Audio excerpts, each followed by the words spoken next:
Hey, welcome back to the Motorcyclist Podcast. This is where we talk about motorcycles and what makes them great. Topics on the show are constantly changing, but the one thing that always remains is two-wheeled fun. In this episode, we've got editor Adam Wahid having a drink. We got photo director Jeff Allen, It's not and you got a beer. myself. It's fine. It's fine. And then you got myself, executive editor Justin Doss. Today we are going to talk about something where actually probably a lot of beers are consumed while sitting on the side of the course, and that is a lot of Guinness actually. That is the Isle of Man TT. So it is one of the most crazy, dangerous, and compelling races anywhere in the world.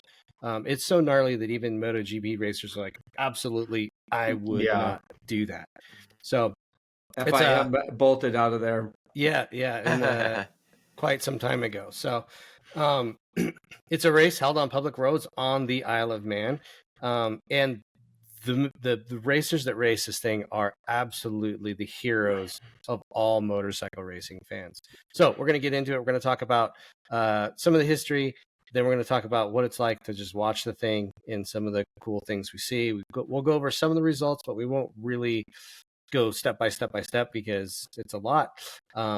And then we may talk about some of our favorite heroes. So I'm going to be the historian for this one again. So let's get it cracking. So first race was 1907. The Isle of Man. It's an island in the Irish Sea. It's a self-governing tax haven, part of the UK. And the event starts on the UK spring bank holiday every year. So it's a 2-week party of motorcycling. The first week is qualifying practice. People just enjoying themselves, watching racing, taking laps around the island on the course when because the course is what it is. It's on the public roads. They shut the roads for the races. And then once the races are over or the qualifying or practice, then it's wide open. Yeah, the Isle of Man, it reminds me of World Superbike, the Baja 1000, and Pikes Peak, all in one thing. Yeah, that's really good. It's absolutely nuts. Yeah, it is absolutely nuts. So the first race, like we said, was 1907. It was originally called the International Autocyclist Tourist Trophy, and it was 10 laps on what was called the St. John's Short Course, which was 15 miles. So it was a 150-mile race in the beginning. In 1911, it moved to the longer course, which they use now, the mountain course, which is 37.73 miles. Has 219 corners in those 37 miles, and you do multiple laps. So it's crazy.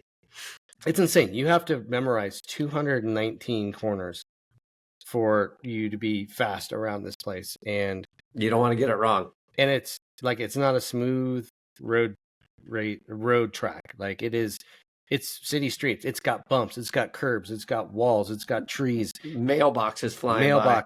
Yeah. So spectators on both sides. Like you could end up inside of a pub if you get it wrong. Yeah. Or pieces of you inside of a pub. Pieces of you might end up inside of a pub. So in 1911, when it moved to that course, it ended up with two classes, the junior, which was 350 cc, and the senior TT, which is 500 cc's. Then there was no racing during World War I. Then when it came back, they added another class for 250 cc's called the lightweight TT. Then they added sidecars the next year, which the sidecars are wild. They're crazy. It's as if somebody's like, hey, this is nuts. And then they just doubled down. They're like, let's add sidecars. Yeah, let's add a third wheel. What would make it more mental? Yeah, exactly. Yep. Think about the guy who's hanging off on the behind or on the side. Oh, the monkey. Yeah. Champions. So that was 1923 through 40 to 45. It was not run because of World War II. And they came back in 46 as the Manx Grand Prix. 47, they changed the name to the Isle of Man TT.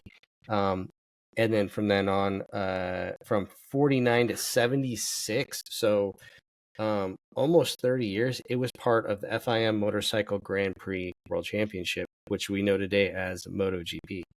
So what you would call the MotoGP racers of that era were racing not only on normal circuits, but on stuff like this. So they had to do all kinds of stuff, Street courses, yeah, it's crazy. Yeah, racers like Agostini, like they survived that era of racing. I would say that there was a lot that didn't. We'll talk about that in a second. A lot of people haven't survived the Isle of Man TT or some version of it. So roads racing, yeah. So in 2001 there was no race because of foot and mouth disease. I think that's like a thing to do with cows, I think.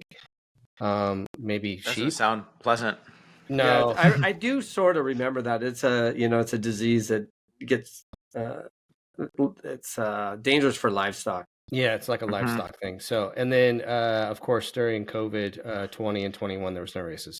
The classes have changed over the years, but now there's it's kind of goes around the types of bikes. So you've got Superbike, which is based on production Superbikes, but it's kind of like WSBK bikes or Superbikes in the US. Then you have Super Stock, which is also based on Superbikes, but it's kind of a rules restricted, keeping them closer to production bikes.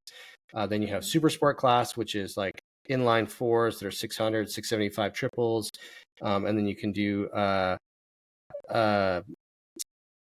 twins, I think up to 975 cc's. So the Panigale V2 was available this year to do that one.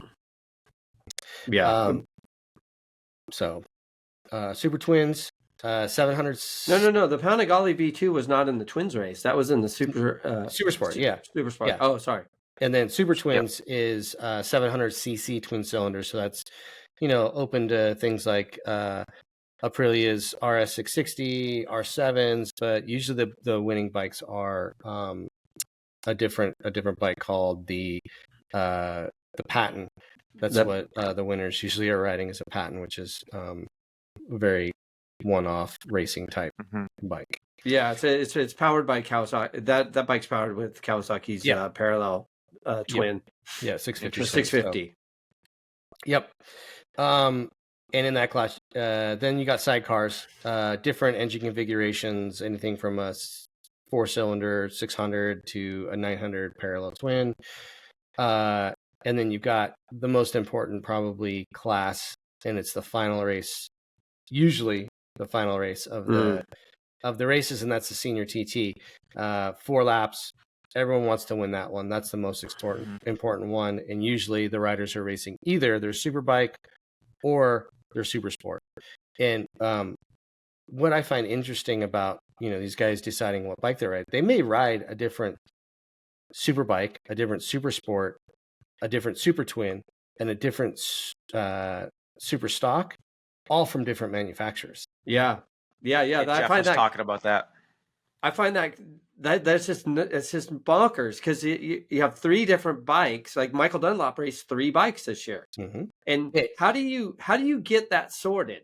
Like, I mean, you think of other forms of racing where you spend so much time just narrowing it down and just making these small improvements, and over there they just switch to another bike and maybe even another tire. Like the tires, it's pretty wide open too.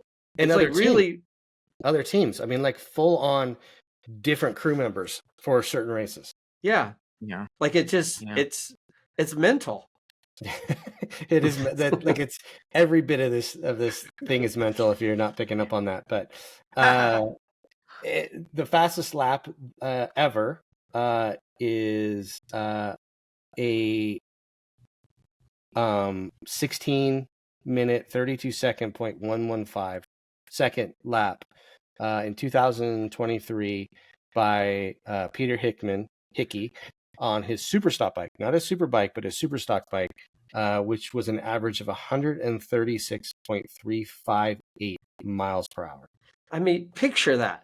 Picture yourself doing an average. I mean, it's one thing to be on like a regular circuit track where there's, not all this stuff going by, but to keep that level of concentration at those speeds for that long a period of time. Yeah, and there's a lot of slow stuff, so you're definitely going, 180 something for a long time. Oh, 200. Yeah, they hit 200. Yeah, right around 200 miles an hour. And there's rises in the road, like they get air time. Like, I mean, it's just not.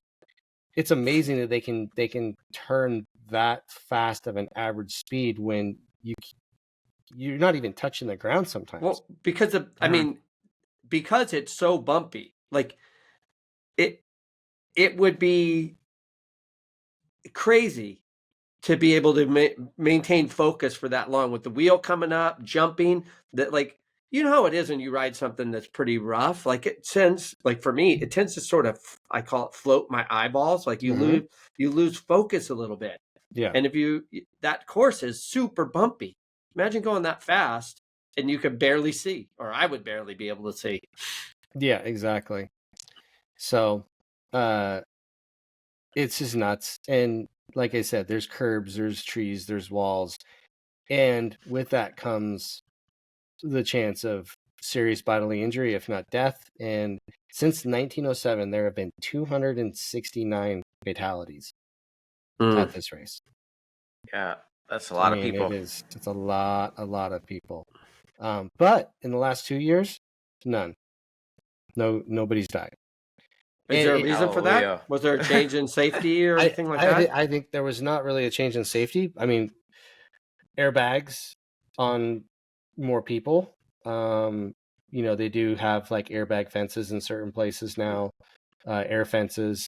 But I think it has to do with a lot of luck too. Like Peter Hickman, the guy that's set the fastest lap in qualifying, he crashed big time, and the dude is like looks just shredded. Like his face was all swollen, black eye, busted arm, just like lucky to be alive. You're talking about this year during qualifying. This year during qualifying, yeah, this year. So there's a couple other big crashes. There was a sidecar crash this year where the guys kind of like got pretty loose and then got some air underneath the sidecar and then kind of floated through the air and then came crashing down. But no one people went to the hospital, but no one died, which is, I think, a good thing for the future of this race, right? Because it's totally a good thing, because it's just crazy that you'd think. I mean, obviously, tourism brings in so much revenue for that municipality that's why it continues. But you could think that the government could easily, in today's age, shut that down. You would think. Oh yeah, I mean, it almost happened. I don't know about easily. I think any government officials start talking about that, they'd be voted out. I meant in like other parts of the world, I should say. Oh, correct. Yeah. Other parts of the world for sure. But even in 2007, there was a big talk about stopping it because there was a crash that killed spectators, not just racers. 2 spectators. Yeah. And and it was, the discussion was about the volunteers, all the Manx Motorcycle Club volunteers that help put on the race. Like, this race it's a huge undertaking and it's a lot of money, but it's also run by, some people it's their full-time job, but a lot of volunteers, they're course marshals and stuff like that. And, they kind of place the blame on the course marshals for that one. And it was kind of like, should we continue doing this thing? Is it gotten too far? Have the bikes gotten too fast? Is it, is it worth it? But obviously it is. It's still going, and we're glad for it. I mean, it's something to watch, and I think that's what we should talk about next. Is just like our watching the racing. I've never been there. Jeff, have you gone? I haven't. I was saying, it's a combination of those other things. World Superbike. I've been to those other things, and I would definitely like to go to the Isle of Man. Yeah, for sure. Yeah, I think it'd be cool too to see that kind of stuff up close in person, feel the motorcycles just zooming down the roadways. Yeah, that'd be awesome.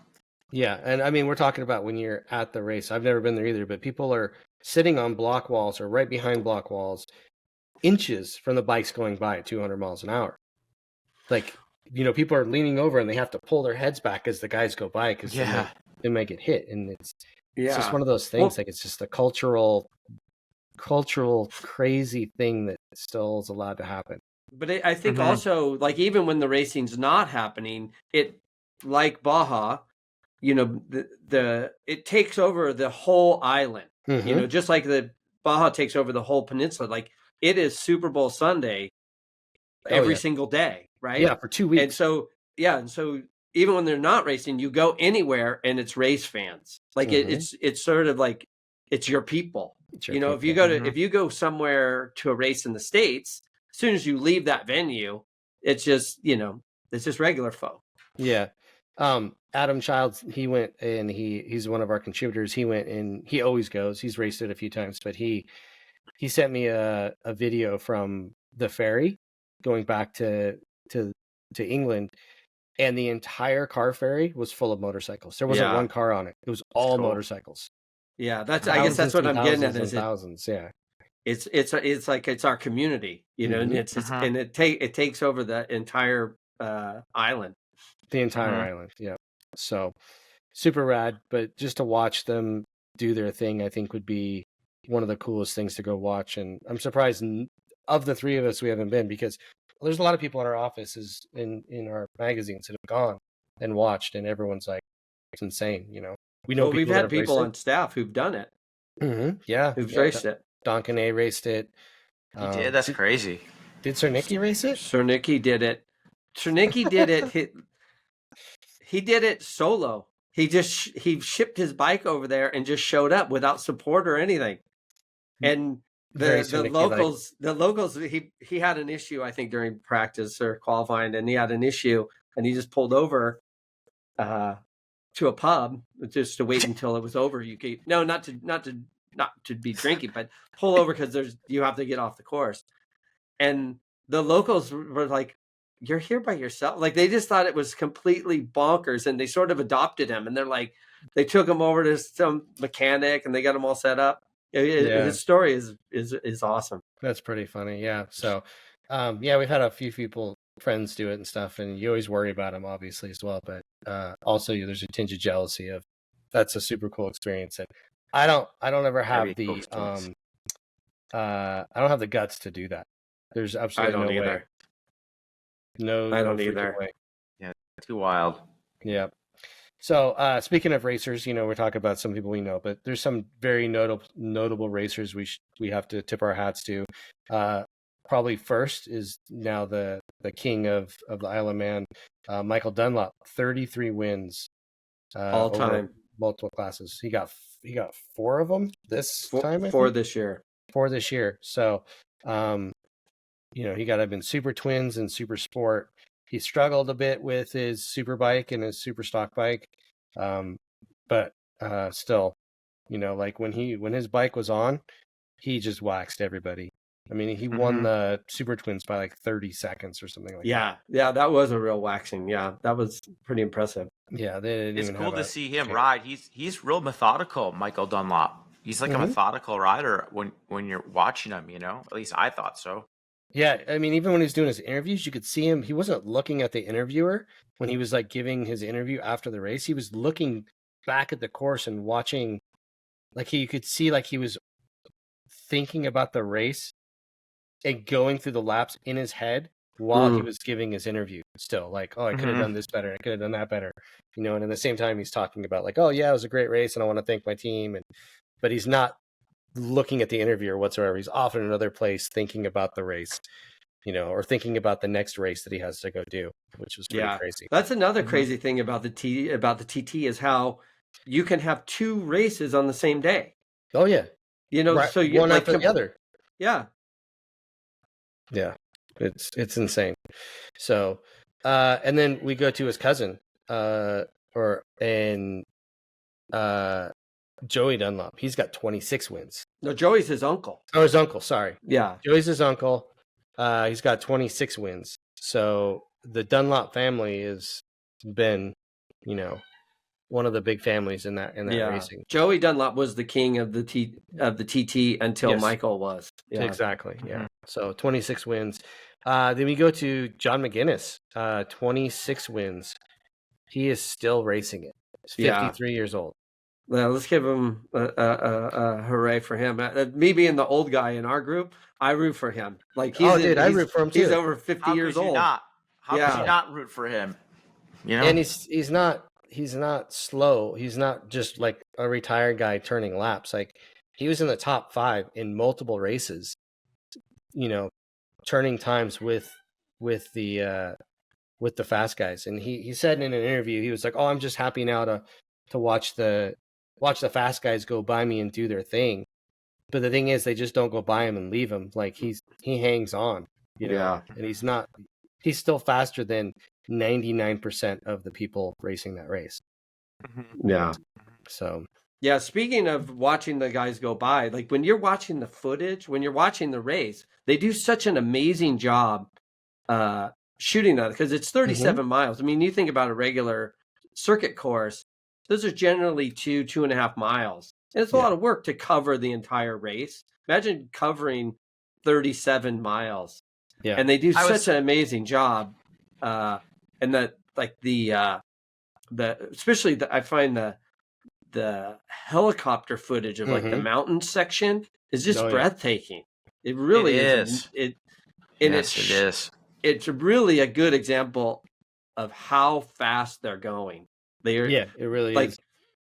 Everything is just going by them so quickly. The helicopter shots for me, the ones that really get me excited are the ones where they're under the canopy of trees and you just see them, the bike showing up and you see the trees going by, and they're shooting from above. And it's like amazing that the helicopter can track him as they're going through the bends underneath the trees doing, almost 200 miles an hour. It's just and then the onboard footage in the similar section, that onboard footage where it shows you how rough the course is, because typically you watch racing, camera's pretty steady. In the TT, like it's just so like this, and there's just so much going on. You see some shots like head-on shots too, where the guys are coming into a corner and they're braking and they're going so fast and their heads are like, it's not like a normal closed circuit racing where you see the guys sit up out of the bubble and he's still pretty stable. Like these guys sit up and they're hitting bumps and their heads are bouncing around. And, you're just like, oh man, you can't even see what you're doing. It's and then wild. The course is so narrow when they overtake each other. Like I just hold my breath. Like I'm like, oh my God. Like, because it's not very wide and there's not a lot of room. I guess we should say it's a time trial. So you start, seconds behind each other, so that it's not a mass start, but you still catch the people in front of you, people catch you, whatever. So there's still passes that are to be had on the course, and they're gnarly when they happen. I find that pretty cool too, like when you're watching, because guys, if you're watching the leaderboard, guys are changing positions without passing. They're making up time and losing time. And so, like, as a competitor, that must be very difficult to know where you are exactly, on the leaderboard. Well and said. Guys are making up time, and suddenly you're like, oh, there was no passing, and now this, now Michael Dunlop is in first place. There's all the racers have people stationed around the course with pit boards, giving them updates on sections and what their time is all the way around the track.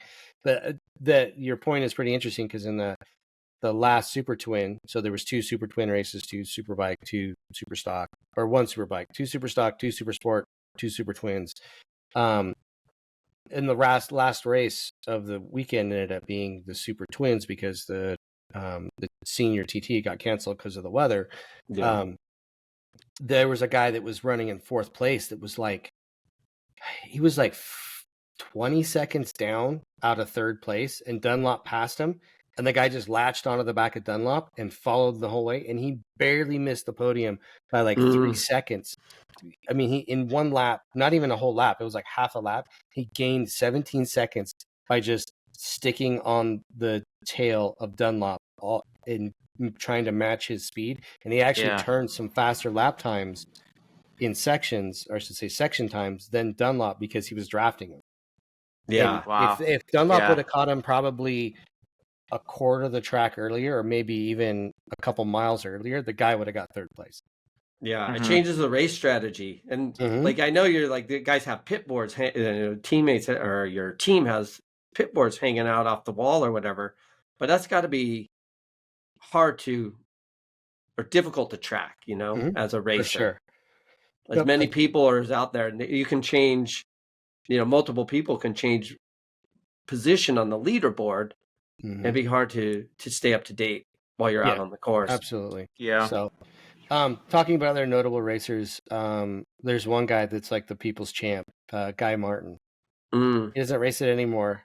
He never won a class in the TT, which I found surprising, but he had 17 podiums. He was like, maybe one of the fastest guys to never win. But he's like a truck mechanic. Like he's just an average dude, which he's a humble guy. That's how he explains it, a lorry mechanic. Yeah, lorry mechanic. Yeah. Yeah. Now he's kind of a media guy. Like he has some TV shows and stuff, but when he was racing, he would go race and then he would go back to wrenching on semi trucks. Like, you know what I mean? Like the heroes, a lot of them still have day jobs. Yeah. Which is just insane.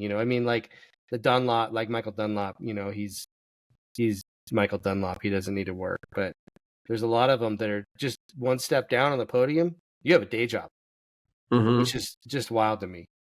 Considering that MotoGP racers are making millions and millions, and these guys are hanging it on the line in something that, in a lot of respects, is far, far gnarlier and more dangerous. And they have to have a day job. Yeah, well, that's like the allure of the whole racing and the racing series. Working man's racing. Yeah. I bet it'd be even cooler if you were there and exexperiencing it. And being able to go and have some fish and chips with those guys at the pub. Yeah, they would probably be there. Yeah, for sure. They probably get mobbed everywhere they go, but they are more of the people's champs probably than anybody else. Even fellow road racers like MotoGP and World Superbike guys have mad respect for the for the Isle of Man racers. Yeah, absolutely. So, like we said, there were some notable things that happened in this year's race. One of them was being the cancellation of the Senior TT, which is the big race, the most important race of the weekend. But the weather was so variable and so bad that they were just like, the course got checked and they were just like, nope, can't do it. Because there's places where like you come around a corner and if the wind blows you offline by just a few inches, you could run into a block wall. Yeah. So it's just plus it was wet. There were wet sections. Wet sections plus wind. It was just not going to happen. So pretty disappointing for the fans, but still, they got to be safe, and that's maybe one of the reasons why in the last 2 years there hasn't been any fatalities, is they've taken safety very seriously. Other big stories, Honda got its first win in like 10 years. Dean Harrison in super stock on a Honda CBR 1000 RRR Fireblade. He won both super stocks, which was pretty rad. No one expected that out of him. Granted, Hickey wasn't in the running. He crashed out, and Dunlop was battling with his his BMW. He just didn't mesh with it well. So, but there was still Davey Todd. There was still plenty of fast guys that could have put it to him, and he went for it and got 2 wins, which was really cool. I have to say those Hondas are especially tasty sounding. They sound different than the other bikes out there. They have that sound that's just really unique. At high RPM. Yep. No, they just look good too. They were really good looking bikes. They looked more.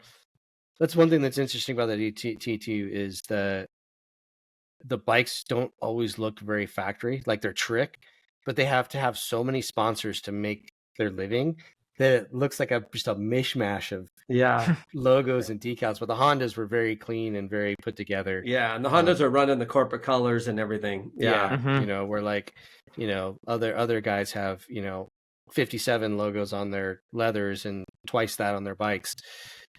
So it doesn't, the color schemes don't always look the cleanest. So I thought the Hondas they really looked really good this year. So yeah. I don't know what else to say about it. I mean, we could go through all the races, but I don't think it. Well, did we want to mention like the Superbike race? 4 laps. It's like close to 150 miles, and the winning margin was like a little over 1 second. Yeah, that's right. The first Superbike race. Yeah. Davey Todd took the win there, and it was just barely over a second. his average speed was 132.495. Yeah. Over 4 laps. Wow. Yeah. You know, put that in perspective, like the super sports are 126 miles per hour. Sidecars 120 miles per hour.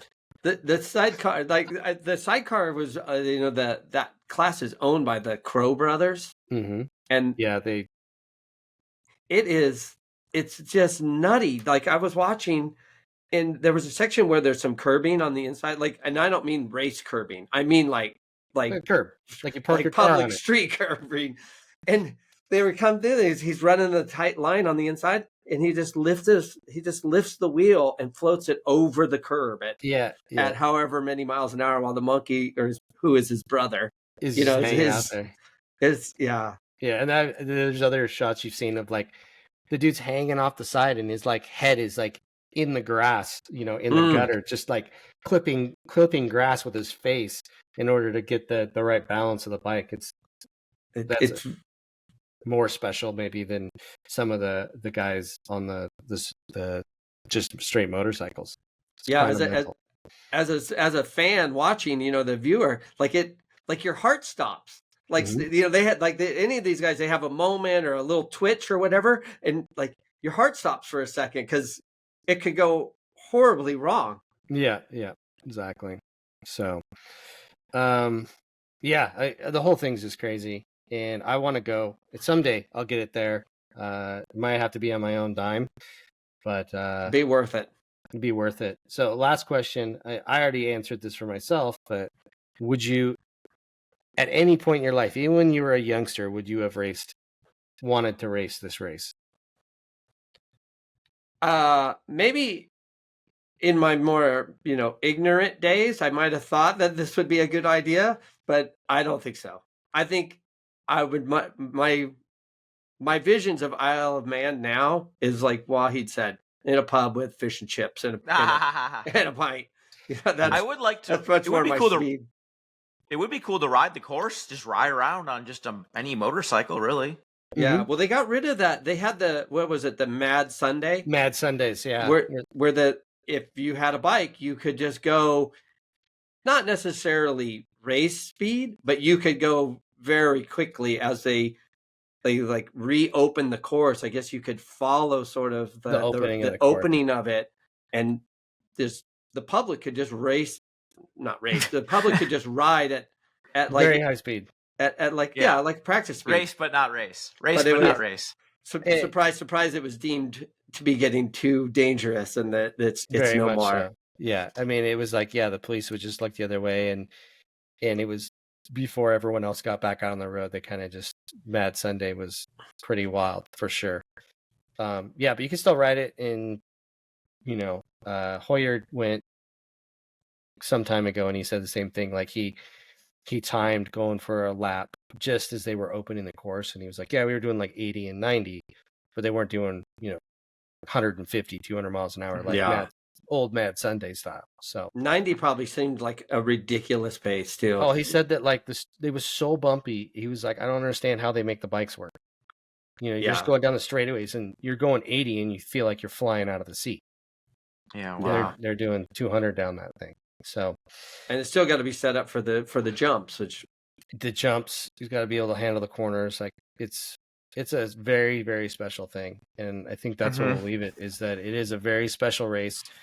Long live the Isle of Man TT. We hope it stays around for a long time. There are other road racing events, on the road, but there's nothing like the Isle of Man. And it's the big one. It's the one everyone wants to see. It's the one everyone wants to win. And one day, hopefully, we'll all make a pilgrimage there. You should make a pilgrimage there. So, thanks for listening. Like, comment down in the comments, man. Tell us what you think of the Isle of Man TT. Have you been? Where did you watch from? What was your biggest memory? And we really appreciate you listening, and we'll see you in the next episode.